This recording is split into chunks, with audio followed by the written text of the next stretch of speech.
What is going on? It's Alex coming back at you with another video, and today we're going to be doing day 2, that's rounds 2 and 3 of this 2025 NFL mock draft. If you are new, feel free to like, comment, subscribe. Check out the first video for round 1 if you want to see it in depth. This is a live mock draft, so I like to explain my thought process the whole way. We still will be doing a quick little recap as well to break down some of the trades that happened because there were a lot of them. So again, if you are new, join the community. We're on the roll. Do these videos every single week. Pretty much make videos every single day.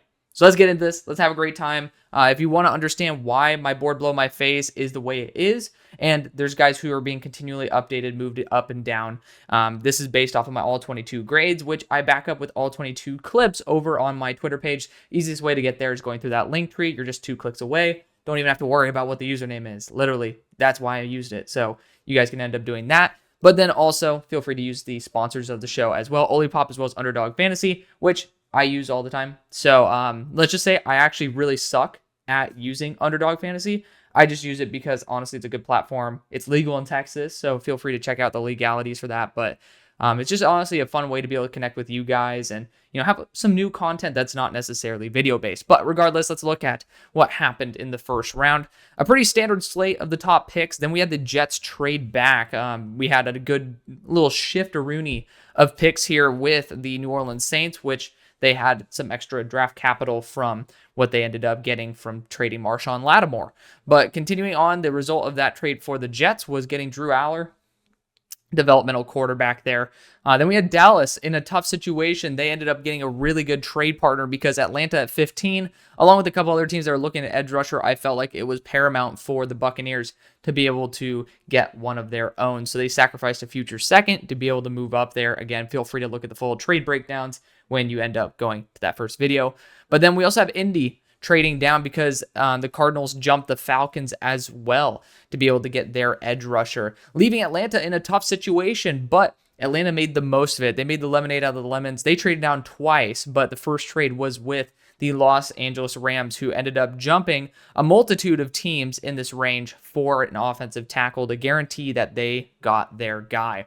At 16, we also had the Falcons, where the Arizona Cardinals ended up trading up from. So the Colts traded down, and then the Colts traded down again. So we had 2 teams double trading down, which is not unheard of. I mean, again, there are 2 short-range trades that ended up being longer-range trades as well. But Ariante Ursary was a selection now that Ronnie Stanley is up for a contract. So they ended up going back to Minnesota for their next offensive lineman, even though the last time they did it didn't really turn out too well, even though Failele is still taking reps. Just not a huge fan of him.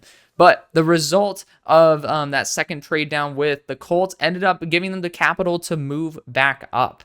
And they ended up selecting Tyler Warren here at pick 18 because I saw a quick little runner-rooney of the tight ends right here, but I like being able to flip picks and be able to restack our overall pick compensation while still getting the exact same player that we wanted. The Cowboys, by their result of the trade back with Tampa Bay, ended up getting their Zach Martin replacement. Then we had Washington actually do a quick little trade back here so that the Broncos could jump their in-division rival for their dream pick, and they get Colson Loveland. And shout out to the Broncos, just as of right now, like maybe a couple minutes ago, Garrett Bowles was just signed to a 4-year contract. Fucking beautiful. I did not expect that. Great job by the organization by locking down that position. Excellent. Excellent. I did not believe that was going to happen, and you guys made it happen. Great for you. And that makes me even more confident in this pick, and especially the move up. But for the Chargers, I know that I have some fans that are pushing back on defensive interior. Offensive interior, 100% will be drafted. So do not worry. We'll be able to address that in due time. But then we also had, via that trade back right there, we got Luther Burden going to the Washington Commanders. Seattle ended up actually trading back because they were in a difficult situation. And the Bills wanted to jump a team in the Falcons as well as a multitude of other teams looking at defensive interior to be able to get one of the most underappreciated defensive interiors in the draft in Tyleik Williams. Via all the trade backs, we had the Falcons go after Michael Williams, which I think that's great. They didn't have very many picks to begin with. Getting screwed over ended up actually working out in their favor. But continuing on, we had a trade up with the Browns to go after Jalen Milroe. The first seal kind of has been broken on the whole entire Bama team returning. So again, this is before anything's happened. It's like, I think Parker Brailsford was the first guy to say he's going home, or not going home, but going back to school. And I do have a strong feeling that Milroe, Overton, etc., like I predicted in my 2026 mock draft. Yeah, I know. I'm freaking insane. I already did one of those. You can check it out. But I predicted those guys ended up going back to school. Definitely could check that one out as well. But I did have the Bama boys return. It is very possible. Via the trade back with Buffalo, we had the Seahawks going Jonas Savania to play that interim guard role, but also a long-term tackle role. Could even play center. I love the flexibility there. Then we have no other trades, and we're actually able to start the video. What is this, like 5 minutes in? So glad that we get to do this together. But at pick number 33, again, guys, this is live. I'm also having Ben Morrison and Isaiah Bond returning in this. Nothing's been announced, but both of them are true juniors, kind of banged up years. Ben Morrison literally season ending. And so I do have them not considered as part of the draft pool for this mock draft. I'm making it purposely harder on myself because I also like giving you guys more players to be able to understand and be able to hear some analysis on some fits, etc. But at number 33, I know my Vegas Raiders fans hate this pick. Well, some of them do. Some of them love it. That's the thing. It's a very polarizing pick. And I want to be able to give you guys a little bit more excitement in terms of draft news. By the way, Garrett Nussmeier is returning to school. So good thing we didn't consider moving up with a team to draft him. And honestly, it might give a little credence to the idea that the quarterbacks could slip, which I honestly said I was going to wait till the offseason. I'm like dying to do what would happen if the quarterbacks slip. And like the quarterbacks slip a good amount. It is possible for sure. So keep that in mind. I very well might create that video. Let me know if you guys would be intrigued with that. But regardless, this is just going to be kind of that boring pick. I could see Emeka Egbuka being a really good option for this team, a reliable, heavy receiver that is good after the catch. But I really think that Jahad Campbell is the guy that this team's looking for. You're losing multiple linebackers on this team. And you guys say, hey, we need to draft running back based on, the fact that you let Josh Jacobs walk and, you guys kind of play money ball with that running back position. Does that mean that it will always be that way? No. And I'll happily be proven wrong because I think this is a great opportunity to go after someone like Caleb Johnson, Amari Hampton, etc. So keep that in mind. I think that there is certainly room for organizational improvement, but I also want to be able to have some sort of respect for how you guys have, drafted in the past in terms of what you guys value. Granted, you haven't drafted a linebacker there in the second, but you technically drafted, someone who is a quasi-safety linebacker in Jonathan Abram in the first. Not going to say that gives me any reason to go after linebacker here. You know what? I've given you guys the same fucking draft so many times in a row. Let's shift it a little bit. Let's get Emeka Egbuka here. I don't think it's like the must-get pick, but he's a solid blocker. He's good after the catch. He's just a reliable option. It's going to be kind of like your Rashee Rice of your team, since you guys will be facing my boy, Pony Up, Rashee Rice, even though boy went a little bit Hollywood, but it is what it is. He was actually the first interview on the show. That was very entertaining. But that's a story for another time. You guys could end up actually watching the interview. I reposted it not too long ago without having to deal with the copyright strike. But let's get into this. Number 34, New York Giants. Offensive tackle would be an intriguing selection here. You have some really good players, and Armand Membu's a dark horse pick. He's improved so much this year as a right tackle. I could see this being a thing. Like, if you guys want to move back and still select Membu, could definitely see that being a move. But I also, I'm going to limit the amount of boringness I provide in this episode as much as possible, because you guys know I make a mock draft every week. Two of them technically every week, but I do think corner's key. And Azariah Thomas is officially declared for the NFL draft, which I think is a little crazy, but you guys know Azariah Thomas was my version of Tali Fawaga last year, preseason draft darling. He was, I think, my corner 4 coming into the season, where he's never even started a game. And now he's on a lot of people's boards as like one of the best corners in the draft, if not the best corner in the draft, which is super hype. I'm not best corner in the draft. You guys get to see that he's behind Hunter, technically Morrison, but again, that grade's pre-injury, and then Will Johnson. But at the same time, I still love him to death. I mean, he's a top 10 player on my board. I don't even know anybody who does have him as a top 10 player on the board still, but it's just more credence to why you guys should focus on being honest with yourselves and your eyes. Sometimes like the community is right and you're wrong, and you just learn from your mistakes. But there's a lot of times we see why there's like so many steals. UDFA, like Jalen Coker. Like, people really like Jalen Coker. The NFL didn't. Just because the NFL doesn't like them doesn't mean they're not going to be good, right? And so, I mean, there's just ways. Puka Nacua, great example as well, where, if you're legitimately feeling a certain way, feel it. And you know what? If you're wrong, try to see why. And it's okay. It's okay to fail. I fail all the time, but I'm also willing to stick my balls on the table, and then sometimes I'm right.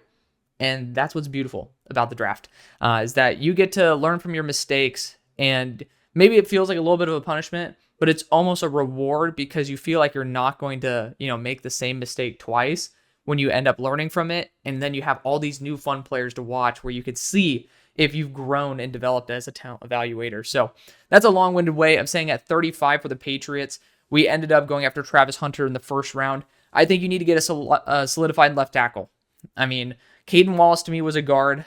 He was a developmental right tackle and then an actual fringe starting right guard. And I really liked how he played guard. You guys drafted him in the third. I thought that was good range. And then ended up putting him to left tackle. And I'm like, he's going to fail because he already had some spatial awareness issues. He's a great athlete. I think he belongs in the interior of the offensive line. I think that's going to be the vision as well. He had his struggles. I think also Layden Robinson has had his struggles. A good run blocker, though. And then I honestly think Owenu, just keep him at right tackle. Have yourself Layden Robinson as well as Caden Wallace on the interior of the offensive line, and then have a solidified left tackle. I used to say go after Garrett Bowles, but that's just not going to be the case because, well, he just signed a contract, which is a kind of a kick in the balls to the Chiefs, especially because I think the Chiefs were going to be the front runners by a good margin for Garrett Bowles and then ended up not doing that. So great job again to the Broncos organization. Congrats to Garrett Bowles on getting that contract. I honestly think it was a wholly underpay. 4 years, 82? Like, ridiculous. But you guys ended up getting a steal. Going to be showering Denver with plenty of love this episode because how much I love that. But a true left tackle is key. And you can go Donovan Jackson here, who's a left guard, who's been playing a lot of left tackle this year. I think that's too developmental. Again, you're kind of dealing with that Caden Wallace situation where it's like, was it called the uncanny valley, where it's like artificial intelligence gets a little too close to reality. It's kind of like a guard who's kind of at that weird fringe point of where we can kind of consider him a tackle. Don't do that. Just get one or the other, right? And I'm not saying that like I'm going to ditch Donovan Jackson. You guys see where he's at on my board. He's at 16. Like, I love Donovan Jackson. But Jack Nelson, I don't know why people don't like this guy. And I think he's going to the Senior Bowl. Like 98% sure I retweeted something about him. This dude's going to rise up. I'm just going to be honest. He's going to rise up and he's going to be worth this pick. So I don't know why Trev doesn't like him. That's what the PFF board is. It's just Trevor's big board, if I'm not mistaken. Pretty sure. But Jack Nelson's key. And in this, we are kind of projecting T. Higgins is going to be the next addition on the squad. So, you guys will be having that at least in your like front view mirror. Like, you guys have something to look forward to in that regard. But I do think too many teams are looking for that offensive tackle talent to where I am not going to pass on Jack Nelson. Because remember, this is kind of like a hybrid of what I believe, what the consensus believes, and just kind of working with it. I'm going to stamp my foot down and believe that Jack Nelson's being heavily underrated right now. And you see the offseason is the perfect opportunity. You got to look at the Senior Bowl, the Shrine Bowl. These guys take meteoric rises because they actually end up proving that people who are sleeping on them to be sleepers. So very excited to see Jack Nelson be able to do that. If he doesn't, then we'll study why, and then we'll learn from that. Again, that's the beauty of being honest, is because you can never say, hey, I missed because I was just, deriding the rest of the consensus. You might just say, well, I liked him because of his size. Well, maybe his size doesn't matter that much when you have certain factors that might be able to alter it. Like, you can start doing that and understanding the reasons why you fail, and then you can start limiting the reasons why you fail. And Jack Nelson might be a good learning moment for me, but I honestly don't think it's going to be a learning moment for me. I think it'll be a learning moment for some other people in the industry. At number 36, we got the Chicago Bears. Ended up actually sticking and picking. No one wanted to trade up. And we got Josh Simmons in the first round, my number one offensive lineman in the class. I ended up saying he's a blue chip tackle, could even be a Hall of Fame guard. I think that is just perfect. And I'm kind of tempted to just go after his teammate right now in Donovan Jackson. There's so many of the offensive linemen that are up for contract or just not good enough in the first place to where I'd almost feel comfortable going and getting this instant upgrade on the offensive line. And I could trade back. I mean, I could wait till 41. Who's in the way? Who's in our way? Do we have any threat? We could have a threat for Donovan Jackson here. Walker Little just got signed, but you could have Donovan Jackson be the interior of the offensive line. Honestly, it's a big factor. Like, that's a big risk. I'd be pretty confident that that pick could be Donovan Jackson right there. So with that, as well as right here with the Vikings, you are not only going to be doing something that is great for yourself because you get instant chemistry, you get a high-end athlete, and then you also fix a position of need with really good value. You're also giving the biggest middle finger possible to your own division rival who is desperate for a Donovan Jackson on their squad. So there we go.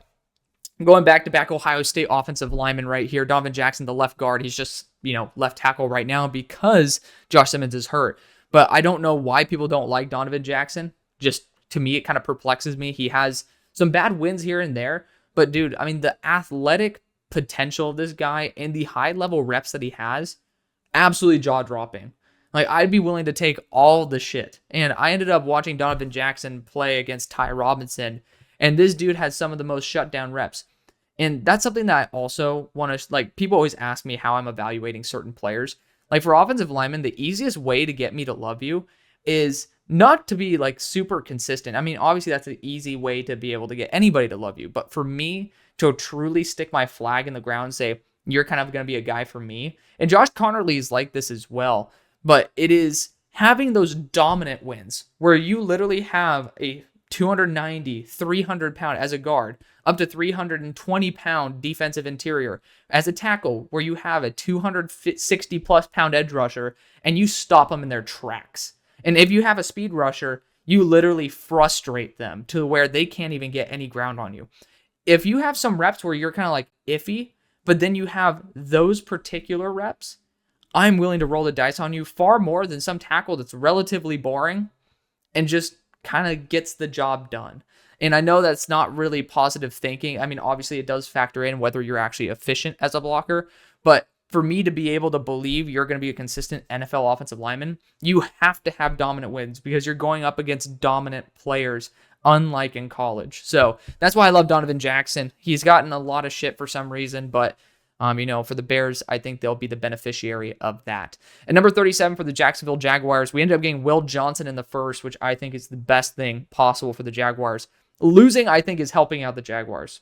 I don't think Travis Hunter would have been the best move for this team. You're probably going to have some new organizational pieces in there. And yeah, Travis Hunter is he's super moldable. But sometimes you just got to go best player available. Just go the safe pick. Don't have to feel the burden of maximizing Travis Hunter. You know how much shit a team's going to get if they only put Travis Hunter at one position?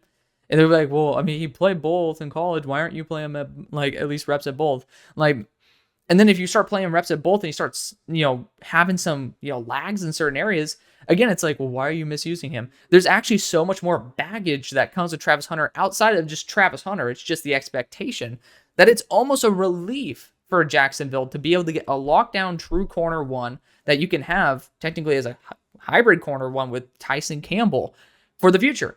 It is almost a relief, and I really love that for the team. And I'm looking at Wyatt Milam here, but I'm also, Booker's probably going to return. If Brailsford returned, Booker might return. But for this, we're not going to consider it. Again, Brailsford has confirmed he's returning. I'm not going to do anything outside, projection-wise, outside of these two players right here in Morrison and Bond. I'm going to go Wyatt Milam instead, though, because if you need someone to fill in at tackle, let's just say Walker Little gets hurt or something, I've seen them put legitimate centers/guards at tackle because of injuries. And I prefer someone who has that legitimate experience, who's going to be a real quality guard. And the only reason he started letting up pressures as of lately is because he's dealing with an injury in his hand or wrist.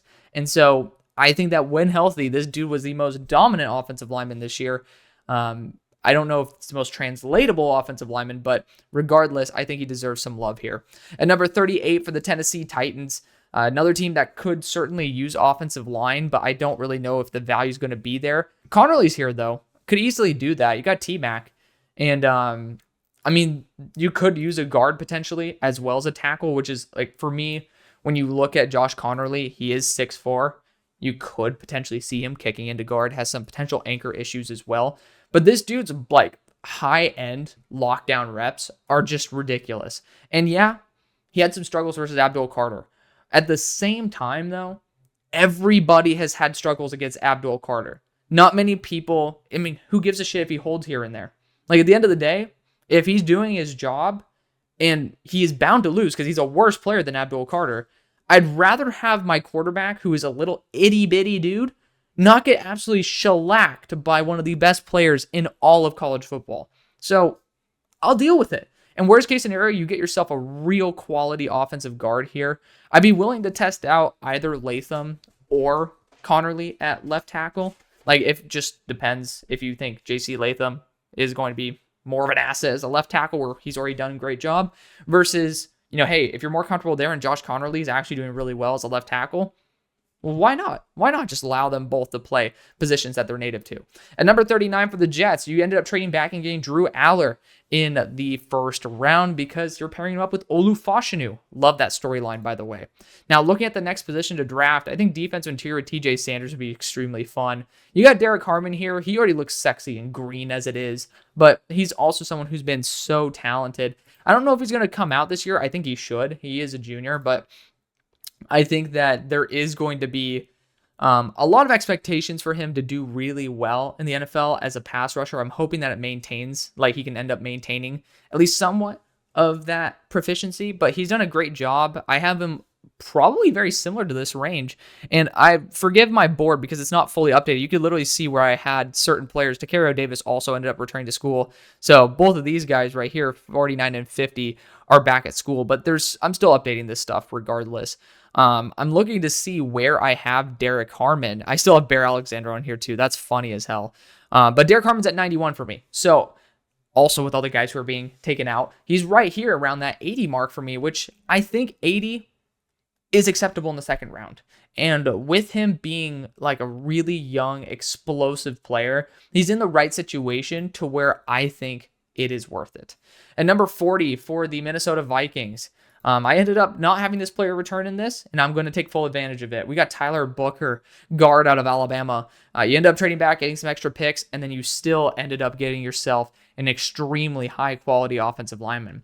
At number 41 for the Chicago Bears, we've already gone 2 offensive line positions. Could go defensive interior here with TJ Sanders. Could just go back to the well and see what happens, but I'd rather go after someone who's better against the run. That's going to be DeMonte Capehart. I don't want to take him here at 41. And I like DeMonte Capehart a lot. And I mean a lot.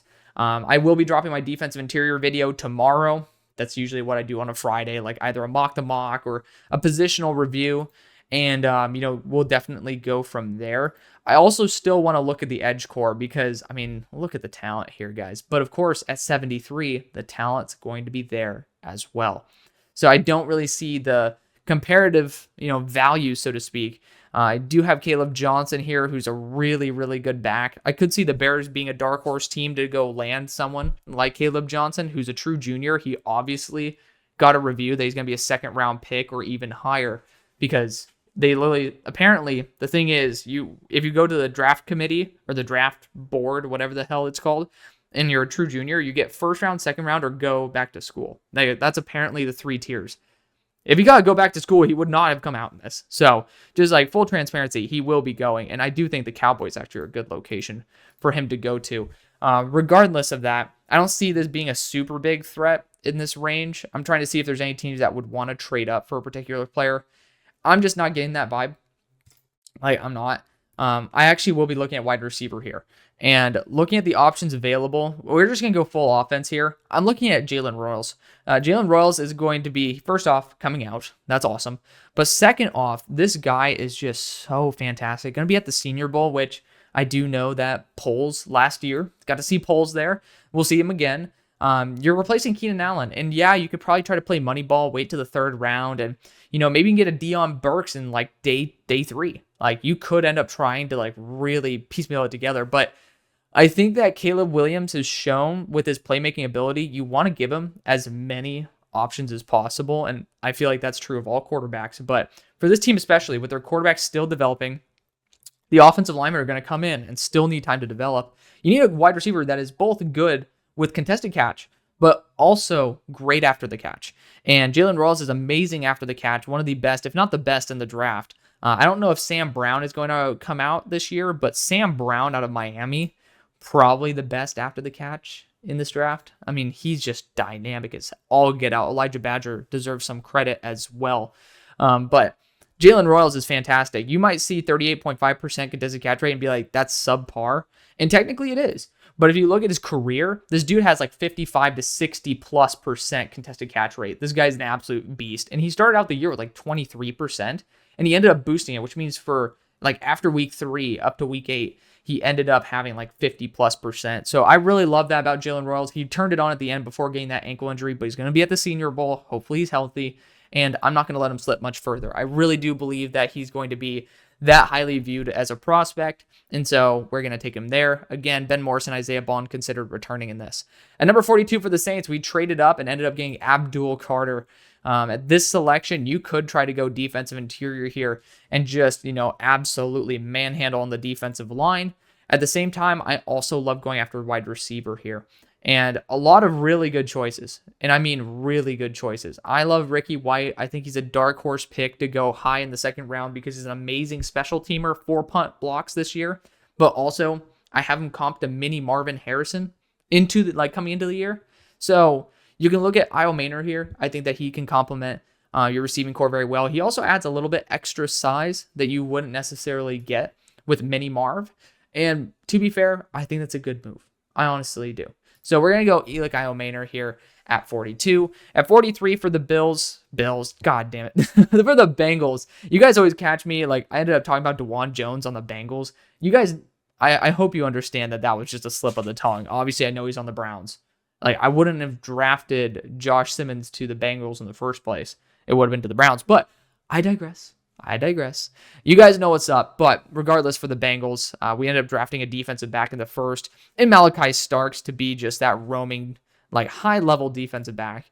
At this point, edge rusher is super critical, and look at the quantity of them that are here.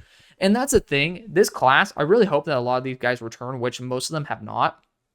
Like Prince Umamielen just confirmed that he's going to be coming out because, well, not like he declared for the draft, but he ended up accepting his Senior Bowl invite. Not necessarily a guarantee. I saw Tyler Davis do that and go back to school. But for the most part, I do see it as being a high possibility. There's just so many really, really good options that's almost an embarrassment of riches to where it's like, you don't feel the need to draft these guys because it's like, damn, like who's going to be there in the third? But I also see a lot of teams that will be scooping them up. So I don't really think we'll have the luxury at 75. I'm going to go actually after Prince Umamielen here, who's just had a fantastic year. He stepped it up big time. You could also talk about plenty of these other players who I really love, but we'll change it up a little bit. Go Prince Umamielen, a little bit more of a unique frame at that 255 compared to what you had around that 265, 270 frame. But I think that it's time to add a little bit of a change in there. At 44 for the Dallas Cowboys, we ended up getting Will Campbell in the first round. I think this is great to be able to go defensive interior, but I also think it's going to be just very realistic for them to go after a running back like Caleb Johnson. He has under 600 touches on his career, and he ended up coming out as a true junior. And he carried his team on his back, both literally and metaphorically.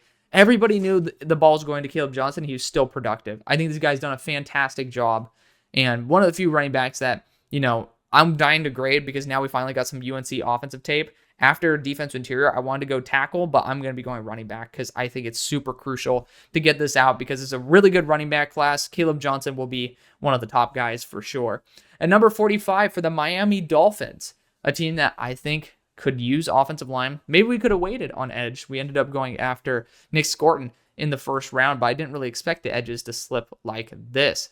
Looking at the options available, Emory Jones ended up declaring. No clue why.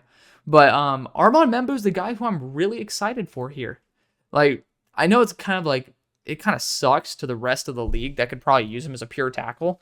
But Armand Membu is just so fantastic that I just can't let him slip any further. So I ended up ruining my dreams of being able to send him to Stout U, but that's okay. This team needs a flexible guard tackle hybrid, and that's what Armand Membu is going to bring.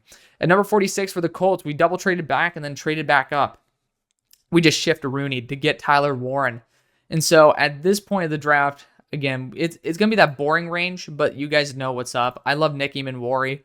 This guy is a top 20 player on my board, right? No, he's 21. Son of a biscuit. So he's 21 on my board. Whoop-de-fucking-do. I don't know if he's going to come out. I think he should. But, freaky range, 6'3", 230. I just don't think I could realistically look at you guys and say, oh, well, this is like what we're going to pass on it without, like it's the pick. Like, he's big, he's physical, he's athletic. This team needs defensive back help. Like, it just makes too much sense. At number 47 for the Atlanta Falcons, another team that could be looking at a defensive back at this point. We ended up trading back twice and ended up getting Mykel Williams. And so at this point, I'm actually looking at defensive interior, primarily nose. And remember when I said, this is, of course, not information coming from me. It's information that I'm regurgitating. But for true juniors who have extra eligibility left, they get a grade, first round, second round, go back to school. Deion Walker is a true junior, and he ended up declaring. So I think he'll be getting that second round grade. This team will be looking for a nose tackle. Let's revamp that defensive line. At number 48 for the Arizona Cardinals, we ended up trading up in the first round to select James Pierce. And I love the fact that we ended up at least sniping our guy there. Now at this pick, you guys know how much I love going after defensive interior. TJ Sanders is just such a beast. He really is a very, very good defensive interior. Not necessarily the run stopper that you might be looking for, but he's just a damn good defensive interior that you guys don't necessarily have. And I would take him to the Niners. So you're also kind of saying, Niners, not going to let you go after this guy right here. At number 49 for the Niners, speaking of, I'm going to be going after edge rusher because there is a lot of them. They end up going after Cam Williams in the first round, and I'm going to go after Jack Sawyer here. A lot of really good choices, but Jack Sawyer, first off, white Ohio State edge rusher. Just got to put it out there. But on top of that, Jack Sawyer's great motor. He's somebody who's unbelievably pissed about Michigan planting a flag on his field. Granted, could have done something. Well, the offense should have done more about that. They did a good job on defense. I'll give them the credit where credit is due. But regardless, Jack Sawyer is just somebody who is hardworking. He's unbelievably energetic, and he gives a shit. That's one of the big things. It doesn't look like it's about the money for him. He does have genuine pride for his school as well as for that entire rivalry. So good job on Jack Sawyer. I think they earned a lot of kudos from myself as well as plenty of other people by being able to show the love there, or showing the passion there. But I do think the Niners need to rebuild on both sides of the lines, and I think that's where they're really lacking. At 50 for the Carolina Panthers, I actually would debate moving back here, but so many really good edge rushers. And I'm looking down the board. I think I might be able to still snipe Kyle Kennard a little bit further down, and I kind of want to get some more draft capital for this team. We still have Jihad Campbell on the board as well. We couldn't let Jihad Campbell slip past this point. This team needs a linebacker as well. Let's not play around. Let's not fuck around. Is it cool to be able to change it up a little bit too? We're going to go Jihad Campbell here to pair up with Mason Graham. Good group right there. Also, probably would have taken him for the Tampa Bay Buccaneers. I'm just saying. But speaking of the Buccaneers, they traded up for Jalen Walker in the first. Now, you could have Jalen Walker be a full-time linebacker, but you're not trading a future second-round pick to go after just a really good linebacker. Let's be for real right now. So you got yourself an edge. At this point, I'm going to go after a wide receiver. I think it's the smart thing to do. And with Chris Godwin, I think up for a contract, but not only that, been unreliably healthy, and then, you just need future wide receivers. You do. And Ricky White's going to be that. Not only is he going to be in the short term an unbelievable special team player, I ended up talking about this earlier, 4 punt blocks, but this dude's comped to mini Marvin Harrison. This guy is absolutely phenomenal, and he had to deal with a quarterback change, a whole bunch of locker room drama because of the quarterback basically saying fuck you, UNLV, you're not paying me my money. And so with all that going on, he still was very productive, and I got to give him credit where credit is due. At 52 for the Washington Commanders, we ended up going after, what did we do in the first? Did we go corner? I'm trying to remember. We went Luther Burden, and we went wide receiver. So now I'm looking at corner because Ben St. Juste, bye-bye. Takerio Davis, no longer coming out in this draft. He's in the transfer portal. So there's a lot of players I actually would really like. Davidson Igbenoson's one of them. I think that he could certainly join Marshawn Lattimore. And I'm trying to remember, Marshawn Lattimore was Ohio State as well. I'm pretty damn sure about that. I'm slipping up on my memory right now because I'm more so focused on just looking at the players themselves. Siobhan Revell still here. I honestly think he could slip. If this happens, it's not going to wow me at all. It's a really good corner class, and he's coming off a season-ending injury. You know what? Let's go with Benoson. Yeah, I actually like that. Physical, he needs a mentor. And, if you end up giving him the proper mentorship, I think he could end up being a top tier defensive back.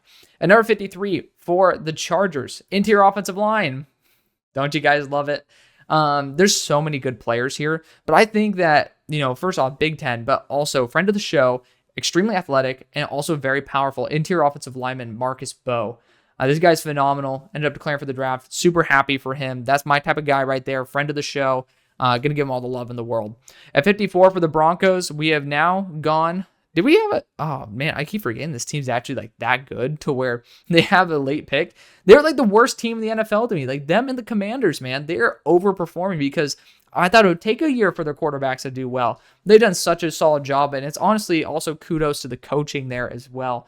Whenever you see a team that on paper should not be that good, but then ends up just being really effective, it is because of the coaching. And I honestly think that you need to have another star running back out of North Carolina. I think that's a little bit disingenuous to let Omari and Hampton slip out of the first round. So we are going to be going after that for the Broncos. So they technically got Garrett Bowles because, he ended up signing Colson Loveland as well as Omari and Hampton. I think it's a good balance right there of attack on the offensive side. At number 55 for the Seattle Seahawks, traded back with the Bills, ended up swapping their third for a second round pick, and ended up getting a very flexible offensive line piece there in Jonas Savania. I think a corner two at this point makes total sense. When you have Siobhan Revell on the board, I'm not going to let him slip any further. East Carolina, 6'3", 193. He's just someone who's extremely fluid. I mean, I'll take that back. I don't think he's super fluid. I think he's extremely athletic because he's very fast. Lacks a little fluidity that I liked, but this is honestly a perfectly reasonable range. And as a corner two, I'm not going to complain. At 56 for the Colts, honestly, I probably would have went after Siobhan Revell. They also ended up doing a little pick-a-Rooney swap with Baltimore as Baltimore moved up and selected their offensive tackle. So far with the Colts, we've gone Nick Eamon-Warry as well as Tyler Warren. And this is a good spot where I honestly think we could trade back as well. Don't really see anything that is like popping off the screen. You could go another safety. Like, it is possible. It's a very good class. Corner-wise, if you did want to go after one, I'm not seeing one here, but I am seeing a couple on my board specifically. I have a top 42 corner video, so you guys can end up checking that out. I read a full scouting report from a single game for each player, and so you guys get to walk through an entire game with me. I don't think DJ McKinney's coming out, just spoiler alert, but I think Jamari Harris out of Iowa, right down the street, this dude's going to be looked at and he's going to be loved. So I'm actually going to use that as a placeholder. You guys know where I'm going. Federal Cypress, my placeholder guy. But it's my number 32 player on my board, Jamari Harrison. Again, the guys above him with stars, those are guys who have not been fully updated yet, who are supposed to be dropping. So keep that in mind. So he's higher than 32. But at number 57 for the Houston Texans, so far we ended up getting our defensive interior, Omar Norman-Lott, someone who I absolutely adore. And so right now, we're still in a great spot because offensive line-wise, you can go after so many of these players. So many of them. And you can't really go wrong, in my opinion. Like, a lot of very good players. So I'm going to look at the offensive tackle class because I think there's a lot of them that are quality guard converts. And I do think that, like, I haven't studied Gray Zabel in All-22 because I don't have North Dakota State All-22. But there's a lot of love for him. And I mean a lot of love for him. Now, the guy who I'm most intrigued with is Charles Grant, though. Freak athlete. I think he will be a guard convert at 6'4", 300. But I think he's going to go a little higher than expected. We're going to go Charles Grant here, actually, for the Texans and kick him into guard. At number 58 for the Green Bay Packers. We ended up going after a corner in round 1 in Darian Porter. And we got blessed with all of these amazing edge rushers here in round 2. And because Jeff Hafley, former BC coach, is your DC, we're going to give him his boy Donovan Azirawaku. At number 59 for the Pittsburgh Steelers, we ended up going after Trey Amos in the first round. Wide receiver just makes a lot of sense to me. You can go Trey Harris if you like. Jaden Higgins is more of a my guy. You see him at 35 on my board right there. Technically, Dalen Everett's lower. I keep forgetting to upgrade the fact that I ended up dropping his ass 2 points. Actually, you know what? I'm going to do that while we are live because I already know my forgetful ass. You guys know how I roll here, but he will end up being a little bit lower than that when all is said and done. But Jaden Higgins is a top 35 player for me. Technically will be a top 32 player when guys get updated. I think we need a true boundary wide receiver. We're seeing the value of Mike Williams right now. And so when you can get a 6'4", 215-pound player that can block, that can do a contested catch, and also run really solid routes, that screams to me Pittsburgh Steeler. So we're going to be going after two very physical players in Amos as well as Higgins. At number 60 for the Seattle Seahawks, we could trade back here. We ended up already addressing interior offensive line as well as, where's our other pick that we had? I'm tripping. Where are we? And we ended up going after a boundary corner.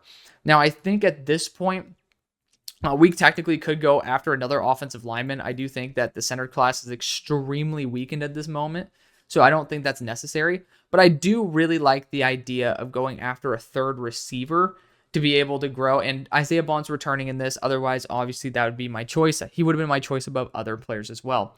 I think Ty Felton's a really good replacement for Tyler Lockett, but I just don't want to do it here.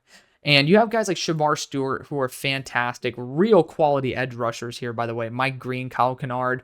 Like, that's the thing. There's going to be someone who falls. And so I'm looking at someone who might miss out, and I could see an edge rusher for the Bills easily. I could see for the Eagles, they've already gone after an edge rusher, but could go after another outside linebacker type to be kind of an AVG, Andrew Van Ginkel. I could also see the Chiefs going after one. I could also technically see the Patriots going after one. And so I think that I'm pretty comfortable with the idea of the Panthers trying to move up and just getting their guy. Now, the Panthers could go after a wide receiver as well, but I also think in free agency, you can do that. Let's look at how the Panthers are stacked pick-wise, and they have that free 4th-round pick. Oh, that's beautiful. They have that free 4th-round pick that could easily make this deal worth it. Like, you could end up doing 138, but I'm going to do 113. Maybe you get back something in return, but I mean, this is literally a free pick for Jonathan Mingo. Like, it was a free pick that you guys get to end up moving up and selecting your edge rusher. Again, rather than getting the sloppy seconds, let's just end up getting what we actually deserve, which is a legit quality edge rusher. And Kyle Kennard's an absolute stud. I love him to death. Mike Green's in that same equation. Shedeur Sanders is a freak athlete, but regardless, you're getting someone of legitimate quality there with Kyle Kennard. For the Bills, it's between Marshall's edge rusher Mike Green and Shedeur Sanders here. And I just don't want to see Shedeur Sanders on one of the teams I'm going to be facing going forward. And so in the playoffs, so I'm going to be going after Shedeur Sanders here to pair up with Tyleik Williams. So continuing on, we have the Philadelphia Eagles, who ended up going after JT Tuimoloau to replace Josh Sweat. Now, I think Sweaty might return. That would end up changing my pick a little bit. Maybe I'd end up even trading out of the first round at that point. I do think Mike Green, if I did not go that route, would be a very intriguing option as that outside linebacker type. Would love to hear from my Eagles fans on that. But I do think at this point, you can't pass on Harold Fanden Jr. Like, there's no excuse for it. Harold Fanden Jr. should have went earlier, but I honestly do see it as a potential pick for the Kansas City Chiefs. So we're going to be going after Harold Fanden here. He's a little bit on the smaller side, but when you're at 62, that's where you can start flexing your morals a little bit if the value is right. At number 63 for the Kansas City Chiefs, I'm actually going to look at Jahdae Barron here. Like, potentially use him as even a safety if you need to. The value is incredible for the guy. Super fluid, super high zone instincts as well. He ended up getting Walter Nolan in the first round. Let's get Jahdae Barron here in the second. And at number 64 for the Detroit Lions, let's try to see if we can go another route outside of guard, which I think I might end up doing anyways because it makes sense. I do see the potential value of a third wide receiver on the team, like a Trey Harris. You guys can let me know what you think about that. And obviously, I'm going to take that into account going forward. You could get a defensive interior here to continue growing and developing that defensive interior along with Lee McNeil going forward, like long term. But, this team just it really is focusing on like one position, and that's that guard spot. So looking at the potential options here, we do have the Gray Zabel guy, which, to be fair, he kind of feels like a Detroit Lion. He feels like somebody who is going to be a little bit more gritty. I haven't watched him. I only watch players in all 22. Just that's my thing. But, you also got Tate Ratledge here, who is a real high floor guard. But let's change it up. I always go after Tate Ratledge for this team. Let's go after Gray Zabel. At number 65 for the Las Vegas Raiders, we're going to look at the linebacker class, finally. But we also will be looking at the running back class. Don't you worry. We'll be looking at it all. But so far, we've gone after quarterback as well as wide receiver. So at this point, you could go after the linebacker route. Honestly, at 71, I think we're going to be fine there. What's the bigger risk? Losing out on running backs or linebackers? I mean, it's kind of equal. I would say that running back might be taken by the Chiefs, though. So you could just kind of like select your guy at this point. But, I mean, looking at it, I mean, shoot. There are some good backs in this class. And Quinshon Judkins is just he needs to go back to school. Like, this is just not the year for him, in my opinion. Trey Henderson's a home run hitter. Dylan Sampson's the guy I'm thinking of, though. This guy's a home run hitter. This guy is absolutely dominant. I think this guy deserves to be an early third-round pick. And his impact for Tennessee is through the roof. Like, even when their quarterback, Nico Yamaleava, has issues, Dylan Sampson's the guy who ends up bailing them out. So I'm going to give him the love he deserves and send him to Las Vegas. Pick number 66 for the New York Giants, quarterback, corner. The usual suspects. You guys know my next suspect is tackle. And you got Ozzie Trapilo, also a right tackle, by the way. Wow, what the hell? Oh, I'm tripping balls. I was reading it like this in terms of years. So 2 years of experience at right tackle. He's someone who's popped up several times, and I mean several times when evaluating the guys for a stock report. Like, done a phenomenal job. Blake Miller is going to be one of those players who's just a lot more consistent, and he's a real good player as well. You can't really go wrong here, in my opinion. You got just some real quality offensive linemen that I think deserve the respectable love, and it's up to you. Now, Blake Miller is in South Carolina. Boston College is going to be a lot closer, so you know Ozzie can actually handle the elements more than Blake Miller. That actually might put it over the edge for me. And there are some teams in here that I could totally see taking a swing on one of these tackles. We're going to go after Ozzie Trapilo and give that guy a shout out. Got to see him up close in person here at SMU. But continuing on, we have the New England Patriots, who have ended up going after their true left tackle as well as a star corner in Travis Hunter, who will end up shadowing as a wide receiver from time to time. But we need to get wide receiver help, and Isaiah Bond's considered returning in this. But Xavier Restrepo is great. I'm also looking at Trey Harris. I mean, granted, I see there's a big bust factor with Trey Harris, and that's what scares me. I don't want him to go into a situation where it's not ideal for wide receivers to develop. I don't want to put a bust potential wide receiver, which every receiver has some form of, but there's a bigger risk with Trey Harris, which means I want him to go to a smarter offensive mind so that it doesn't fuck over himself, the fan base, or the team. So I'm going to avoid that. I'm going to look at Xavier Restrepo here, who has just been so damn consistent. I mean, he's bailed out Cam Ward on some errant balls quite a few times. I'm going to show him that love, man. We're going to go after Xavier Restrepo here. And, I mean, to be fair, it kind of feels like a Patriots type of wide receiver.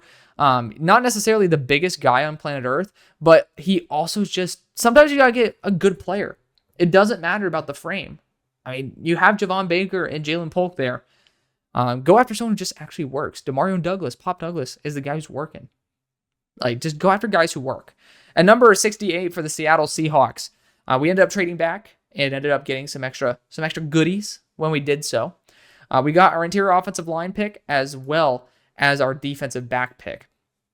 So at this point, looking at the guys to be able to address that position behind Tyler Lockett, I really like Ty Felton.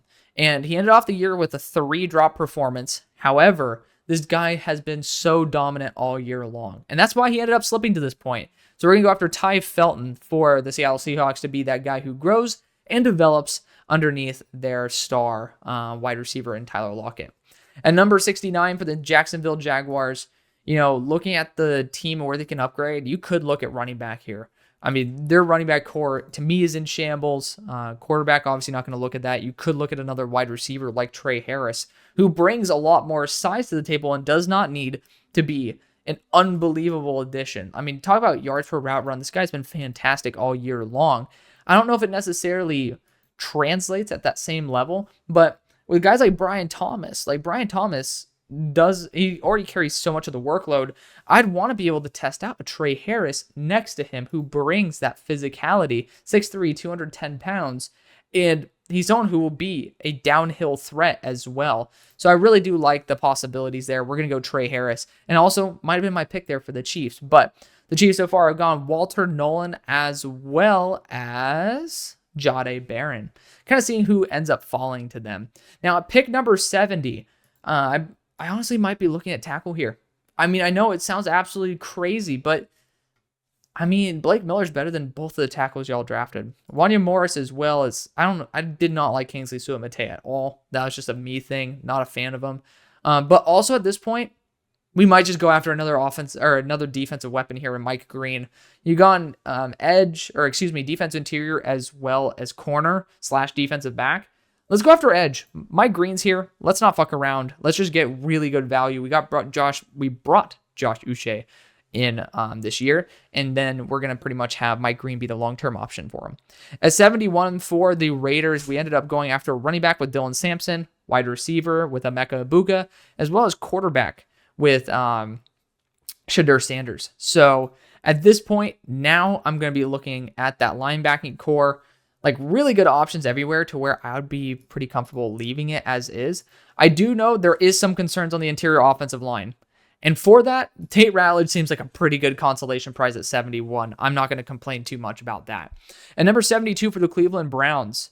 So we've ended up going after quarterback as well as running back. I honestly could go after edge rusher at this point, but I do think having a long-term option at one of the tackle spots, especially with the consistency of injuries, etc., it needs to be fixed. So I'm looking at Blake Miller really heavily here, who is just a real quality player, 6'6", 315, quality tackle build.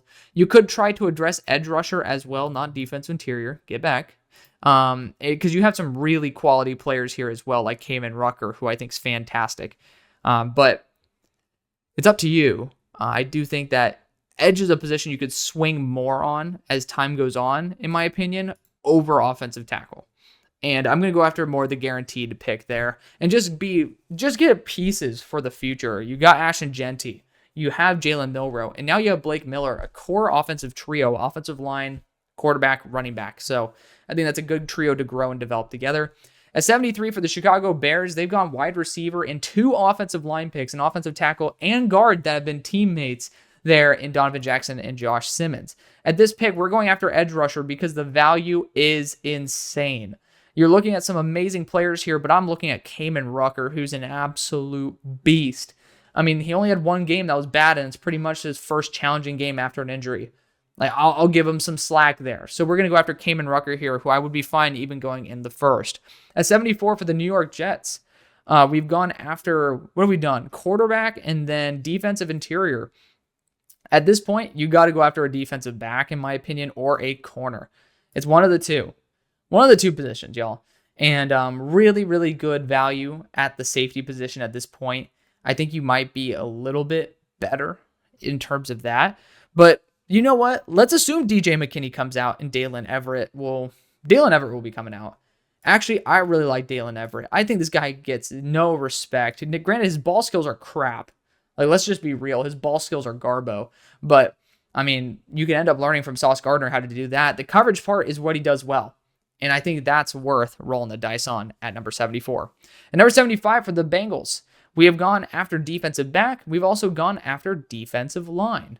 And so I might even do that again. I mean, you got guys like Alfred Collins here, who's going to be a real value on the defensive interior. But you could also look potentially at running back. You got Quinshon Judkins here. Could be like Khalil Herbert. You brought him in. But you also could look at a more of a bigger-bodied wide receiver on the boundary. Because, well, it looks like you're not going to have your big-bodied receiver on the boundary anymore in T. Higgins. So I will say, not really a fan of what's on the board for that. Tight end-wise, I mean, also not super excited about the tight end class. It's more talented than what we like to say, but I think it's a day 3 kind of talented. I do think interior offensive line is something that you could try to address at this point. Just go after quality. And Emory Jones ended up declaring. So he obviously got some sort of positive grade. I think he's a true junior too. But I think teams are going to like him as a guard. And with the injuries that happened, you can end up putting him at tackle. So we're going to go Emory Jones here and kick him into guard. At number 76 for the Dallas Cowboys, we've gone full offense. Will Campbell as well as Johnson, Caleb Johnson. We're going to go after defensive interior here, and Alfred Collins is available. Excellent pickup right there. But I honestly love DeMonte Capehart. Production-wise, not super great. Not the youngest guy on planet Earth, but the best bull rush in the entire class. So I'm going to go after that and just kind of forget about it. At number 77 for the Washington Commanders, we've ended up addressing wide receiver as well as corner. And now we got to go for the edge rushers. And guess what? We've been blessed. A lot of really good ones that are still on the board. I love Braden Swinson. He'll be featured in this, but we're going to go Tyler Barron out of Miami. One of my favorite players from Tennessee as well. At 78 for the Baltimore Ravens, they're first of two more picks in this draft. I'm going to go after edge rusher. They ended up getting their left tackle, and I think that getting a quality edge rusher like Braden Swinson, who at 250 and has unbelievable pass rush win rate, and his wins are just jaw-dropping, I think he deserves a little bit more love and respect, so we're going to give that to him. At 79 for the Patriots, we've gone after tackle, wide receiver, as well as defensive back. So at this point, I want to go after another edge rusher to develop because the value is that damn good. We got rid of Josh Uche. Let's bring in somebody who performed way better than pretty much everybody in college. He just has a little bit of a unique frame here in Josiah Stewart. At number 80 for the Arizona Cardinals, I know that you guys have been crying out for some offensive line help. I'm going to see if I can give it to you. And looking at the guys available, Jaden Roberts, let's assume he returns as well. If Parker Brailsford's returning, Jaden Roberts is, because he's also had a down year. I really like Jake Slaughter. That's a me thing. I'm a sucker for the Slaughter, man. But, I mean, let's look at some other positions to draft as well. Tight end, no. Wide receiver, technically at this point, I don't think you guys would complain about getting some more firepower in there. And I am looking at Kyron Lacy at this point. And I don't know if Kyron Lacy is going to be officially, I don't know, I thought he officially declared to come out because we end up seeing CJ Daniels go into the portal. We'll see. We'll see if he ends up actually coming out. Jack Beck's really good too. Kobe Hudson ended up declaring today. So excited for that. But we're going to go after Kyron Lacy here. I think his frame and his build at 6'2", 213, it just, he's a redshirt senior. I don't even think he has eligibility left. But he's a really good complement, kind of like your on-sale version of Xavier Restrepo. To be able to dominate with Michael Wilson, with Marvin Harrison Jr., with McBride as well. So we're going to be going after Kyron Lacy there. At 81 for the Niners, we've gone after edge as well as tackle. I could go after a corner 3 here because it's really good value for the corner 3s.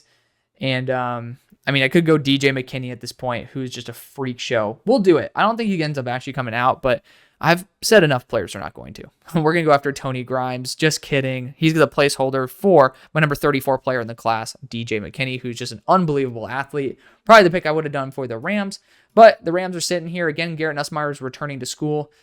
We could consider Quinn returning to school as well, just for the fuck of it, because, I mean, it just doesn't look good for Quinn at the moment. But regardless, the Rams ended up getting their offensive tackle and Kelvin Banks in round number 1.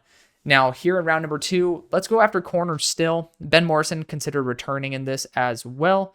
I'm looking at Max Hairston, and Max Hairston is a really good man corner. I think that he's going to work very well for Los Angeles. He just is going to be a little more role specific than I think what people want to believe. For the Buccaneers, I'm also going to look at corner, and I think flexibility is going to be the name of the game here. And I'm looking at certain players that I love.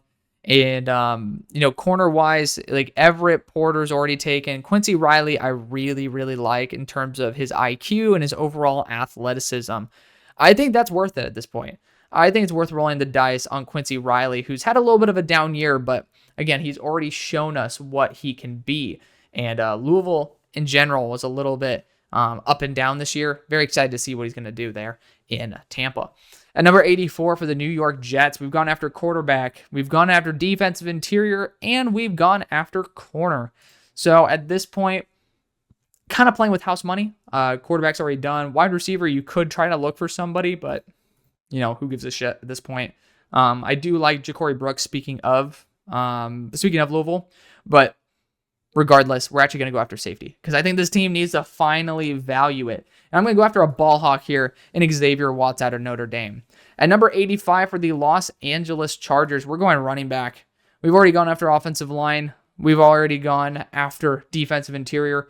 And you got Quinshawn Judkins here. I think he should go back to school, but we're going to be the beneficiary of him falling.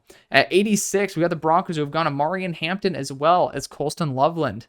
So at this point, let's look at maybe a great way to be able to salvage some defensive value at this point is being able to get someone who is ridiculously talented and to me the best safety in the class within 15 yards and the red zone. That is Lathan Ransom. Not saying that's going to be like your craziest pick, but it's just someone who's damn good. And I think just getting a damn good player at this point is worth all the stress. At number 87 for the Bills, we had that trade with Seattle where we swapped them a third and a second. So looking at the options available here, yeah, man, we actually kind of depleted the defensive backs. A lot of these defensive backs that I liked ended up struggling a little bit this year. Upton Stout's really good. But you know what really sucks? There's a player I really love. Where is he at from Bowling Green? Jordan Aladakun. He's a real quality defensive back, but not for this team. I really want to include him into this, though, so we'll find a way. We've gone defensive interior. What else have we done for him? We've gone after edge rusher as well. Let's get another wide receiver on the boundary. I mean, I think you could end up getting someone like Jack Beck, who's done a really good job this year, but I don't really think he's a third-round pick at this point. Kobe Hudson's the type of guy who I really like. 6'1", 200 pounds. Going to essentially be your Amari Cooper replacement. So we're going to go after that at 87. At 88 for the Baltimore Ravens, could even go after another receiver for them. We've gone after offensive line as well as defensive edge rushers. So at this point, I might even get a run-stuffing nose. That wouldn't be a horrible idea. Trying to remember exactly what we did with Braden Swinson. We're going to go Alfred Collins. Let's just continue beefing up that defensive line because winning in the trenches is key in the AFC North. At number 89 for the Houston Texans, we're going to go after another wide receiver. That's the way we roll here. Wide receiver, wide receiver, wide receiver. And honestly, someone who I want to give some shout outs to who might go higher than expected. You might go LeJohntay Wester, but he is sub 170. I don't know if he's going to be a day 2 pick. It's a guy in Ja'Cory Brooks. He has a 10.3% drop rate, which honestly, I thought it was going to be worse. 10.3% is not good. Like, I look for sub 7%, but this guy absolutely routes every single corner that he goes up against. This guy has absolute burning deep speed. And you kind of, like, with the health of the overall wide receiver core, I think you need to invest more into it. And especially with Diggs ending up going in free agency, I think it's key to test it out with someone like Ja'Cory Brooks. At number 90 for the Packers, we've gone after corner. We've gone after edge rusher as well, giving Jeff Hafley his guy. I do think you can go after a 3-tech at this point. You're right, guys. I do listen to you, by the way. It sucks that we don't have Caleb Banks in this class. Oh, it's a kick in the balls. CJ West is the guy who I'm kind of thinking of going after. Daryl Jackson's a fun one as well. Dante Corleone ended up returning to school. So it is a little bit of a thinner class. Riley Mills is actually really good. Like, I think he's actually really good. And he's been super consistent. We're going to go actually after Riley Mills here. Like, let's just go full defense for this team. At number 91 for the Pittsburgh Steelers. In the second round, we went Jaden Higgins. First round, we went Trey Amos. At this point, I mean, you could try to go after a QB and develop him. Again, I'm going to have Quinn and Garrett's already confirmed, but I'm going to have Quinn return too. Like, just wait to the third or to like the fourth round or something. Get a Dylan Gabriel if you want to. And just don't overcomplicate it.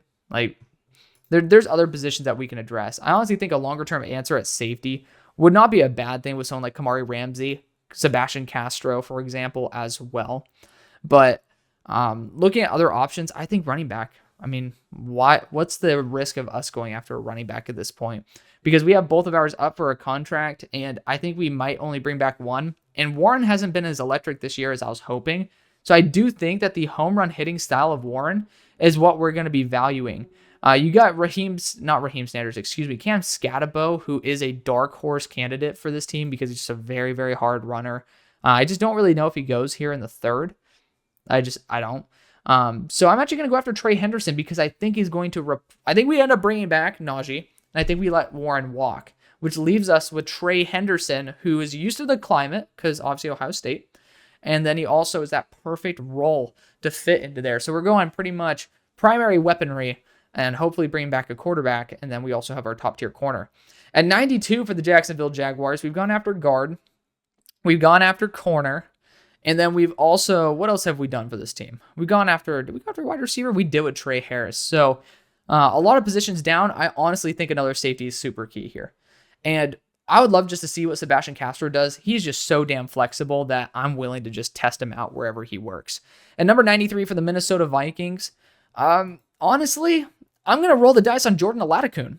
I really love this kid. He is number 56 on my board, Bowling Green State. I think that he is going to be potentially in the slot, but he actually can play on the boundary as well. So we're going to have another placeholder. So, I mean, who's going to be the placeholder for us this time? Who I actually know the majority of these guys. So, we'll let Mansour Delane, who ended up returning to school, be the placeholder for my number 56 player on my board, Jordan Aladakun. Again, a lot of these players are due to be updated and dropped, but that gives even more credence to Jordan Aladakun, who is updated. Just the dude's so physical, really, really solid player. A little bit capped in terms of long speed, but I think that dude is awesome. At 94 for Philly, I think they might pay Zach Bond. There's just so many guys you have to pay. That's the problem. The big problem is like you have a lot of guys to pay. And with 20 mil minimum due to, with 20 million that would be due at, for what's his name? Why am I tripping balls? Mekhi Becton. There we go. I don't know if you guys can keep him, but right now the value is just not good. I think this point, this is where you can trade because there's some good value elsewhere. Just like not really for this team. Like just simply put, you could actually go after a potential quarterback, but let's not go that far. If Garrett Nussmeier were available, like i.e. coming out, I could debate it. But we're also talking about a top-tier defensive back here in Kamari Ramsey that people absolutely love. And you got Kevin Winston here as well. And who needs it? First off, we do know that the Dolphins need it, but I also think that we should test out some teams that are just on the bubble. Who else needs a safety at this point? Raiders, I wouldn't be against it. I'm pretty sure they need a multitude of defensive backs. The Patriots, not a bad pick. And then the Carolina Panthers, we've already traded up. I honestly think the Panthers could be a team that invests in that as well. But actually, there's another factor that I have yet to put in that I think makes even more sense for the Carolina Panthers specifically. And that's wide receiver. Because there's someone who I unbelievably love. And he's not listed on, actually, I'm going to scroll down a little bit. He's listed on your screen at number 70. He is 6'4", smooth route runner, great after the catch. I think this guy's an absolute stud. I think it would take maybe 159 and then they'd ask for something like 229 in return. Like you could fuck around with the trade value here. Like who gives a shit? But we're going to have the Carolina Panthers trade up. And they're going to go after how the hell do you not have Andrew Armstrong on here? Like, that's my thing. Like, how do you not have Andrew Armstrong? We're going to give Devontae Ross the boost for his ADP, but it's my number 70 player on my board, Andrew Armstrong, wide receiver out of Arkansas.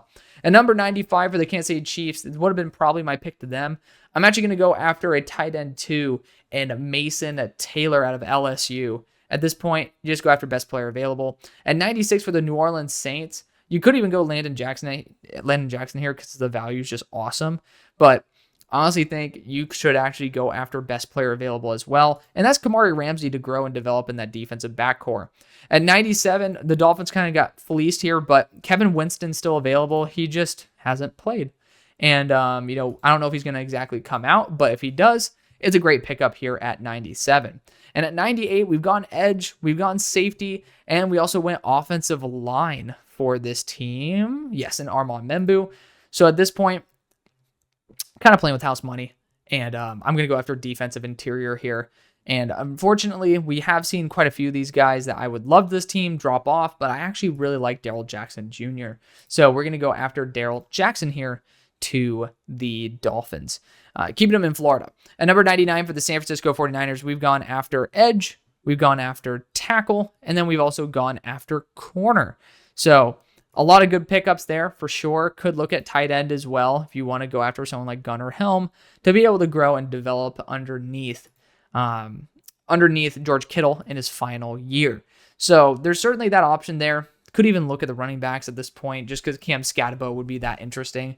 But I do think this team could also be looking at offensive guard, and you could look at someone like Jake Slaughter, who I think is fantastic. And he's gone up against even like Ole Miss and has done a good job. And I don't know if he comes out this year. Is he a true senior? Oh, he's a redshirt junior. So I do think he could end up returning to school, but I'm going to take him here for the Niners. At number 100, we have the Los Angeles Rams. And, I think they can go after QB at this point if they want to. I don't think they need to. Like, there is still Carson Beck here. God, that guy fucking sucks. Again, I'm considering Quinn to be returning in this. So far, we've gone after corner, I believe, as well. Max Harrison, yeah. Like, it's not a good position to be in. Honestly, low key, I do think I actually might want to move up with the Chiefs again because I just see like a real perfect player for the Chiefs and I kind of want to just go and get them. And this might not be super realistic, but I'm at this point kind of forcing this because first off, I think that it's worth it for the video, but also maybe I would want to rectify that Mason Taylor pick. So we're going to do this. The Rams are actually going to get future draft capital out of this as well. And we're going to go Cam Scatabo for the Chiefs. I think it's a need at this point. Maybe it would happen in the 4th round, but it's pick 100. I like to be able to mess around a little bit. And at pick 101 for the Vikings, we've gone after guard. We've also gone after defensive back with Jordan Aladakun. And now here at 101, we can go after running back as well. And there's a lot of really, really good players here. Jonah Coleman returning to school, and that's why there was actually a gap on my board. But I think regardless of that, you can look at Taj Brooks here. I think he's fantastic. Biashul Tutin's done a good job this year too. But Taj Brooks is somebody who is pretty much Ashton Genty at home. 5'10", 230, bounces off a ton of contact. We're going to have him be the final pick. So that's going to be the video. I love you guys so much for being able to show me all the love that you guys do and all the comments. And, you know, it does make the job worth it. And, I mean, unfortunately, PFF doesn't know how to analyze the draft. Kind of their job, right? But thank you guys again. Love you. See you on the far side. Peace.